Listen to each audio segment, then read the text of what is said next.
Five, four, three, two, one, komunikasi dan aksi.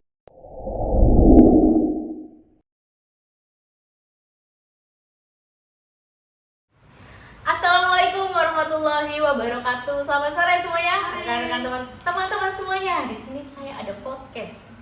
Nah, saya kenalkan dulu, saya dari Lili Suryani dari Universitas Semputan Tular. Kali ini akan membawakan podcast dengan rekan saya. Halo, perkenalkan saya Cindy. Terima kasih sekali Lilis. Oke, dan tidak ketinggalan dengan narasumber kita yang hebat banget. Beliau adalah dosen tetap dari Universitas Semputan Tular, Ibu Serevina Tiurmaida, SS, MPD, SIKOM. Selamat siang Ibu. Selamat siang anak-anakku.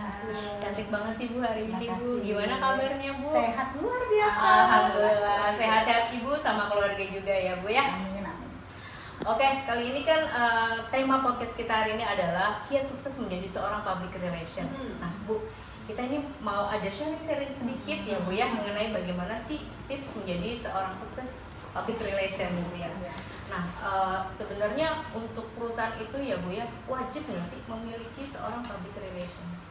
Ya, seorang perusahaan itu memang wajib ada sumber daya manusia sebagai profesi public relation. Jadi alangkah bagusnya peran PR ada di sebuah perusahaan karena dia akan menjembatani dan dia akan memberikan kehidupan harmonisan di dalam setiap lingkup yang ada di dalam perusahaan. Jadi perlu sekali. Perlu sekali ya punya adanya seorang public relation di setiap perusahaan. Iya, betul. Oke, nah terus kinerjanya seorang public relation itu apa ya Bu ya? Ya, kinerjanya kan pertama Kerjanya. tahapannya memang tidak terlepas ya dari sebuah manajemen tentunya ya, karena kita kalau sudah masuk di sebuah perusahaan tidak terlepas dari manajemen ya. Masih ingat ya, Gary and Terry menyatakan bahwa ada namanya planning, organizing, evaluating, and controlling, di mana lingkup dari manajemen ini harus dimiliki oleh seorang PR ya. Bagaimana dia menciptakan sebuah kreativitas, bagaimana dia melakukan hubungan baik, bagaimana dia bernegosiasi, bagaimana dia berlobby, semua adalah peran dari seorang PR. Iya ya Bu. Nah lalu seperti yang kita ketahui nih Bu, kalau seorang public relation kan adalah seorang perantara Iya. internal maupun eksternal. Nah Iya. target seorang PR itu siapa saja sih Bu biasanya? Ya, salah satu targetnya adalah perusahaan-perusahaan di publik internal dan publik eksternal tentunya ya, dan tidak terlepas adalah media. Media itu adalah seperti sahabat dari seorang PR karena dia yang akan menyampaikan sebuah informasi penting, baik apakah itu negatif bisa langsung diberikan suntikan-suntikan yang bagus ya kepada masyarakat, memberikan informasi-informasi kepada masyarakat terkait tentang perusahaan yang dipegang oleh seorang PR. Ya, jadi ini adalah media. Partner utama kita sebenarnya. Betul. Jadi kita harus menjalin hubungan baik nih Iya, kalau betul. calon seorang PR. Ya. Oke, berarti sikap nih Bu, sikapnya menjadi seorang PR itu seperti apa? Sikap dan pola pikirnya itu bagaimana sih Bu untuk jadi seorang PR? Ya, kita ini kan contoh ya, PR ini memberikan sesuatu yang terbaik ya buat perusahaan. Berarti kita harus punya kepribadian yang baik. Kita memberikan contoh ya. Bagaimana peran PR itu ada di dalam sebuah perusahaan kalau kita sendiri tidak mempunyai peran yang baik, tidak memberi contoh. Apalagi peran seorang PR itu menjalin hubungan harmonis kan. Bagaimana dia menciptakan, bagaimana dia mempertahankan lingkup publik internal dengan baik. Berarti tentu ada kepribadian yang baik, tidak hanya wawasan ya.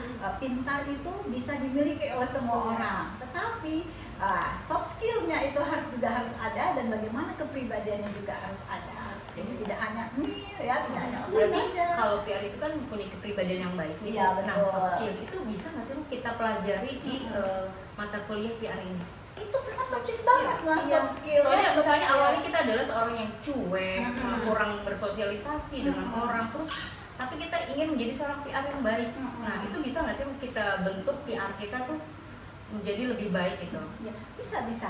Jadi di dalam di dalam diri kita sendiri ya. Kita ini kuliah pasti ingin mendapatkan titel sebagai sarjana ilmu komunikasi kan, nanti Mbak Li sama Mbak Kori begitu ya, ya. Nah, jadi bagaimana bisa menciptakan itu dengan baik gitu. Kalau kita sendiri hanya mengandalkan ijazah saja, tapi coba soft skillnya. Yang tadi salah satunya adalah komunikasi ya. Nah, itu soft skill yang biasa kita lakukan setiap hari. Pada saat kita lahir itu sudah melakukan komunikasi ya. Nah, soft skill itu adalah komunikasi yang paling utama ya. Negosiasi, melobi, nah itu adalah sebagian dari soft skill. Komunikasi Ya, dirinya tinggi ya. Nah, Nah Ibu, kalau misalkan kita kan teman-teman mungkin kurang paham antara perbedaan seorang PR dan juga marketing. Mungkin kita kadang keliru nih antara dua perbedaan ini. Nah, menurut Ibu Seren bagaimana? Iya, kalau PR sama marketing memang beda ya. Kalau di ranahnya PR itu bagaimana citranya yang dipertahankan ya. Tapi kalau marketing bagaimana dia terkait tentang penjualan ya, mendapatkan omset yang tinggi gitu ya. Nah, maka antara PR sama marketing itu sangat dekat ya, sangat dekat. Pelatihan-pelatihan yang selalu diberikan itu dari seorang PR. Nah, marketing itu biasanya belajar banyak tentang PR ya, karena dia belajar untuk melobi ya, bagaimana dia melakukan sebuah approach ya kepada masyarakat atau konsumennya, seperti atau pelanggan customer ya, seperti itu. Kalau dari Ibu mungkin tadi kan kita menyinggung tentang teknik negosiasi. Nah, dari Ibu ada tips nggak kalau untuk kita sebagai PR untuk lobby negosiasinya? Gimana tuh? Ya. Biar kita bisa tips-tipsnya. Ya, tipsnya melobi ya. Nah, ini mau melobi siapa ini sebenarnya? Melobi Belajar siapa? melobi. ke eksternal sih berarti kan kalau kita sebagai Ya, seorang. jadi tips saya ya untuk menjadi seorang PR yang jago dan lihai piawai ya dalam melobi, dia harus menguasai produknya ya. Jangan sampai dia melakukan sebuah teknik penjualan atau teknik penawaran atau teknik melobi, tetapi dia tidak tahu produk yang mau dia ceritakan atau mau dia sampaikan. Jadi paling tidak dia kuasai dulu produknya, lalu dia melakukan hubungan baik dengan bahasa-bahasa sentuhan kepada pihak-pihak terkait yang menjadikan targetnya. Oh gitu. Berarti memang kita penting nih mengetahui produk knowledge apa yang akan betul. kita jelaskan kepada Iya, mereka. betul, Jadi iya. kalau kita sudah paham, baru kita bisa tuh masuk ke teknik melobi Iya, negosiasi. betul. Oh baik Ibu. Oke, Sin, terakhir kayaknya nih. Oh, Tadi Ibu udah dari awal panjang lebar ya, Iya. Bu, ya.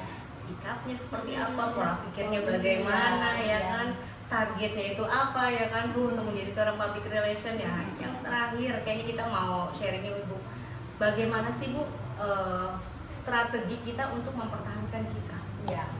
Pertama strateginya adalah yang tadi ya, kita itu sudah berpikir bagaimana menjadi seorang kreator ya, bagaimana menjadi seorang konseptor, mediator dan problem solver. Jadi paling tidak strategi yang dia pegang ini adalah empat hal ini ya. Mencoba mengkreatifkan segala sesuatu, mencoba mengkonsep apa yang dia sudah kreatifkan, lalu dia menjadikan penghubung buat semua masyarakat ataupun ke media, lalu dia menjadi seorang problem solver, maka semua akan tuntas bersama public relation. Mantap, keren ya, keren banget sih Bu ya. Kita juga kan ini mau jadi public relation ya, Amin, ya, profesional mudah-mudahan ya Kak. mudah-mudahan. Berkat ilmunya dari Bu Sere, kita bisa tahu wawasan yang lebih banyak lagi kan ya Bu ya. Sama-sama. Ada lagi nggak nih Wah yang di sharing ini Sin mengenai bagaimana sukses menjadi seorang public seorang relation? PR ya, mungkin kita kan udah tahu tentang PR, tadi sudah tahu perbedaannya dengan marketing. Dari Ibu mungkin ada tips-tips gak kita sebagai anak muda yang ingin menjadi public relation yang memang harus serius nih kita ambil karena kan nanti bakal menjadi pekerjaan utama kita. Iya, betul. Nah, tips dari Ibu untuk kita itu seperti apa yang memang kita baru terjun di situ. Iya. Ibu kan sudah mendalaminya di situ. Udah senior banget ya Bu ya. Kita itu Sama-sama membawakan belajar. narasumber yang Iya, sangat tepat ya Bu ya. Jadi kalau Ibu bisa sampaikan tips yang bisa Ibu berikan ya kepada semua para penonton yang nanti kita ke link kita atau kita ya. Jadi berharap tipsnya hanya singkat saja, jadilah pribadi yang baik dulu ya sebelum kita menjadi seorang PR ya.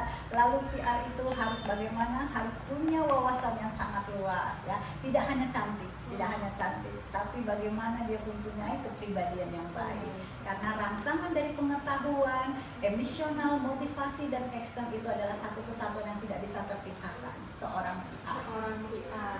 Berarti wajib banget kita sebagai PR Memperbaiki diri memperbaiki kita. diri. Karena kita sebagai citra perusahaan juga Inner ya Bu ya, Kak. inner beauty ya Bu Ya betul. Terus barulah wawasan yang luas. Luas. Berarti dengan wawasan itu kita harus belajar banyak Terus dari belajar, orang terus ya Bu ya. belajar. Baca-baca juga Iya, mungkin ya betul. pengalaman orang yang udah sukses. Ya, tingkatkan literasinya Betul. ya. Jadi kita semakin paham. Ya, nah teman-teman semua seru banget podcast kita hari ini ya kan, dengan narasumber handal yang bisa banget buat kita acuan ke depannya gitu lah ya. Iya, sangat memotivasi ya Kak untuk Bu Sere ini. Oke, ya Bu Sere, Ya. terima kasih banyak untuk Untuk waktunya waktunya, buat kita terima dan kasih. teman-teman podcast yang lainnya ya Bu ya. Sama-sama. Sehat selalu buat Ibu dan Amin. keluarga. Ya. Jadi semakin sukses ya Bu ya ke depannya Bu Amin, Sere amin. ini. Oke, teman-teman, terima kasih semuanya. Wassalamualaikum warahmatullahi wabarakatuh. Sore, bye bye, sampai ketemu lagi.